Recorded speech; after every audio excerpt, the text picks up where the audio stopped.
Hello అండి, అందరికీ నమస్కారం. Welcome to bazooka movie review. And ఈ రోజు మనం నా సామిరంగా మూవీ రివ్యూ గురించి మాట్లాడుకోబోతున్నాం. స్ట్రైట్గా పాయింట్కి వచ్చేస్తానని రివ్యూ స్టార్ట్ చేసేస్తాను. ఈ సినిమా కథంతా కూడా మనకి 1963 నుంచి 88 మధ్యకాలంలో జరుగుతుందన్నమాట. పశ్చిమ గోదావరి జిల్లాలోని అంబాజీపేట గ్రామానికి చెందిన కిష్టయ్య అంటే మన నాగార్జున అండ్ అలానే అంజీ అంటే అల్లరి నరేష్ ఒక తల్లి కడుపున పుట్టకపోయినా సరే సొంత అన్నదమ్ముల్లా కలిసిమెలిసి ఉంటారు. మన అల్లరి నరేష్ వాళ్ళ అమ్మ చిన్నప్పుడే చనిపోవటంతో మన కిష్టయ్య అన్నీ తానే అయి చూసుకుంటాడు. ఒకసారి సహాయం చేశాడని ఆ ఊర్లో పెద్ద ఆయన ఎవరైతే ఉంటారో అంటే నాజర్ దగ్గరే పనిచేస్తూ ఉంటాడు. వడ్డీ వ్యాపారం చేసే వరదరాజులు అంటే మన రావు రమేష్ కూతురు వరాలు మన హీరోయిన్ అశికా రంగనాథ్ ఎవరైతే ఉన్నారో అశికా రంగనాథ్ అంటే మన నాగార్జున గారికి చాలా ఇష్టం అన్నమాట చిన్నప్పటి నుంచే. అండ్ అలానే అశికా రంగనాథ్ అంటే వరాలకి కూడా కిష్టయ్య అంటే ఇష్టమే. కానీ 10 years బ్యాక్ జరిగిన ఒక సంఘటన కారణంగా పెళ్లి చేసుకోకుండా ఒంటరిగా ఉంటుంది. ఈ మధ్యలో అంజీకి అదే గ్రామానికి చెందిన అనాథ అమ్మాయి మన మిర్నా మేనన్కి పెళ్లి జరిగి పాప కూడా పుడుతుంది. ఇదిలా ఉంటే అంబాజీపేటకు చెందిన భాస్కర్ అంటే మన రాజ్ తరుణ్ అదే ఊరి ప్రెసిడెంట్ కూతురు రుక్సాడ్తో ప్రేమలో పడతాడు. పండగ వేళ గోడ దూకి ప్రెసిడెంట్ గారి ఇంట్లోకి వెళ్ళి దొరికిపోతాడు. ప్రెసిడెంట్ మనుషులు భాస్కర్ని చంపేసేందుకు ప్రయత్నించగా మన నాగార్జున వచ్చి కాపాడేస్తాడు. అంతేకాదు పెద్ద ఆయన ఆజ్ఞ మేరకు పండగ జరిగే వరకు భాస్కర్కు ఎలాంటి హాని కలగకుండా చూసుకుంటాడు.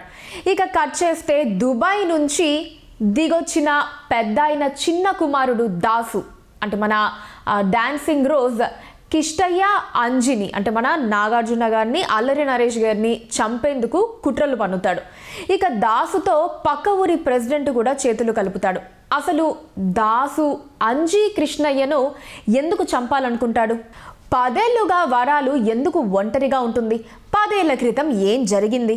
అసలు పెద్ద ఆయనకి ఇచ్చిన మాట ప్రకారం పక్క ఊరి ప్రెసిడెంట్ కూతురితో భాస్కర్ పెళ్లిని కిష్టయ్య జరిపించాడా లేదా? చిన్నప్పటి నుండి తోడుగా ఉన్న కిష్టయ్య కోసం అంజి చేసిన త్యాగం ఏంటి? అన్నం పెట్టి చేరదీసిన పెద్ద ఆయన కొడుకునే కిష్టయ్య ఎందుకు చంపాల్సి వచ్చింది?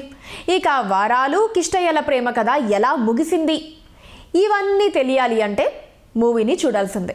కొన్ని సినిమాల కథ పాతదే అయినా తెరపై చూస్తే అస్సలు బోర్ కొట్టదు. తర్వాత ఏం జరుగుతుందో తెలిసినా అది తెరపై కనిపిస్తున్నంతసేపు ఎంజాయ్ చేస్తూ ఉంటాం.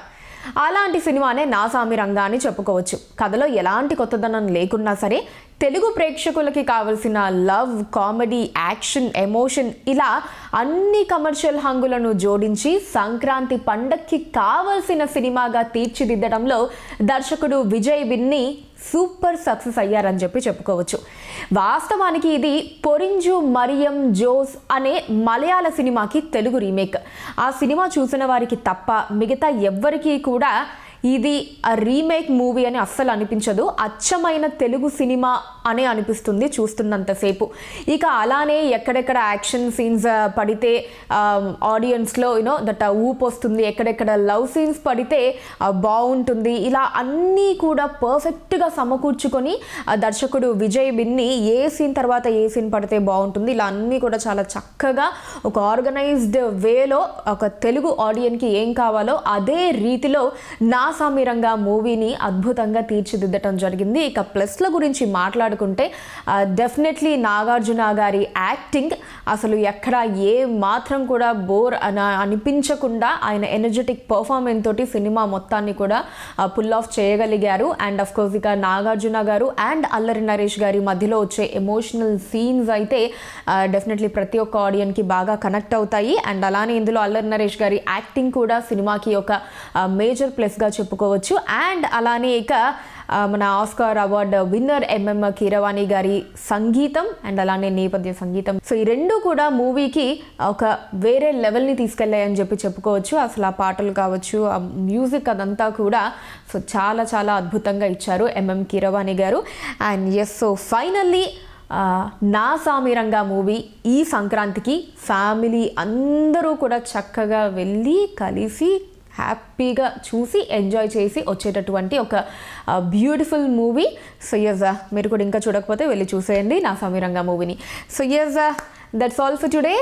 నెక్స్ట్ ఎపిసోడ్లో మరొక మూవీ రివ్యూతో మళ్ళీ మీట్ అవుదాం. Until then take care, by.